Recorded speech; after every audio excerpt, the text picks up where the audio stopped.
Run that back, turbo. Synchro.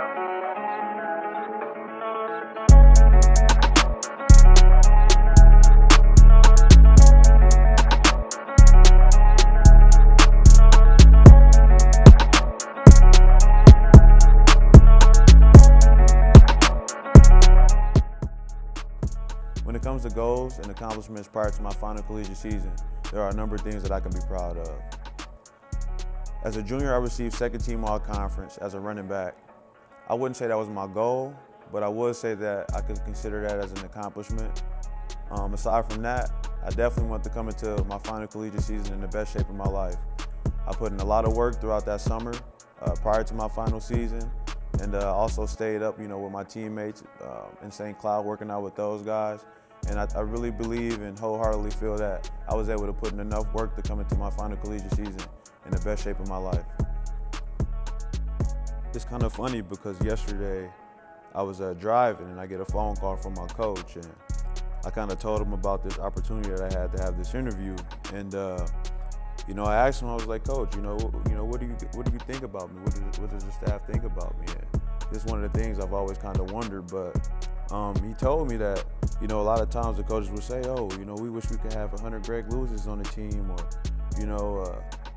you're a guy that's able to lead from the front, and, you're a guy that cares, and you're a guy that's going to, really put everything on the line for the guy next to you. And that really shocked me because at the banquet this past year, the senior banquet, the head coach had said that, we wish we could have had you for 4 years. And, that really hit me home because it made me feel wanted, it made me feel good. And, I had a short stay at St. Cloud State. I only was at the university for 2 years, but it felt like I was there for a lot longer than that. And it just really made me feel good to know that I was viewed upon in such a positive light from my coaches. And, also I was able to, be voted team captain as a senior, which was voted on by my teammates. So it also made me feel really good to get that type of recognition from my peers, So all in all, I think, they say a lot of good things about me.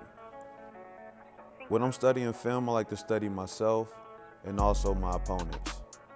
When I'm studying myself, I like to focus on the plays that didn't go so well and try to analyze the things that, I could have possibly done better, or try to figure out why the play didn't work out. I also like to pay attention to, my offensive line, kind of seeing how, they approach certain blocks, or how they approach certain angles to hit certain aiming points. And I really try to, figure out how I can time up my running and, my pace and my meshes as far as receiving the ball, so that I could, best put myself in the best positions to, get yardage or score touchdowns, or, make positive plays for my team.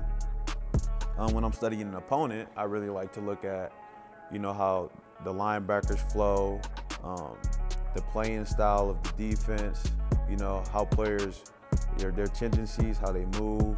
A lot of the times I like to focus mainly on how the safeties trigger. And a lot of times that's the last guy you gotta make miss. Me as a running back, that's the last guy I gotta make miss a lot of the time when I'm, past the first and second levels. So I like to pay attention to how the safety triggers and how I can make a move on that last guy, to hit the home run play. I would say there are a couple things that will separate myself from other players at my position. One, I know I'm a smaller back, but I don't play like a smaller back. The fact that I'm a smaller back, but I'm able to go out there and pass pro the way that I do, I think that really separates my game from others. Also, I have the ability to, run and catch passes out of the backfield.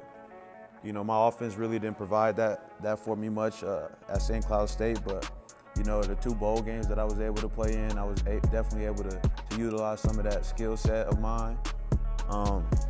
So I think that would be another thing that separates myself from other running backs. And, just the whole fact that I really take pride in making plays without the ball. I'm not a player that's willing to, loaf and take plays off because I'm not getting the ball. I really enjoy making plays and springing my teammates free when I have the opportunity to do so. My training process will begin at the beginning of January. I'll be training with Inspire Athletes in Plymouth, Minnesota.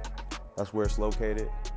I will, be working on the 40, the 3-cone, doing explosive movements and different types of workouts just to really give myself that slight edge over the competition and, the other people at my position. Strengths and abilities that I think I'm able to bring to a team on and off the field, we'll start first with off the field. Off the field, I think I'll be able to lead by example in a positive manner, just by doing the right things, knowing that it matters, about doing the right things when people aren't watching, and just being a positive human being, in society outside of, playing a sport that I love. On the field, I can definitely be a vocal leader. I can be a person that leads by example. I can also be a person that's going to provide you a bunch of positivity. I'm definitely a person that takes the negative situations and finds ways to make positives out of them. And I'm a person that's not easily rattled. When things get tough, I'll do a real good job of keeping my composure and overcoming those tough situations. In terms of my final pitch to NFL teams and pro scouts, I can be certain that with me as a player, you're going to get 3 things. 1, you're going to get a player that is consistent. 2, you're going to get a player that has the ability to lead and also has the ability to be coachable. Number 3, you're going to get a player that refuses to be complacent and is willing to put in the time and effort to work relentlessly and tirelessly to fulfill his obligations. Most people may think or say that taking a shot on a small school guy like myself may be considered a risk, but with my hard work and dedication and my history, it will present itself as being an investment. Thank you.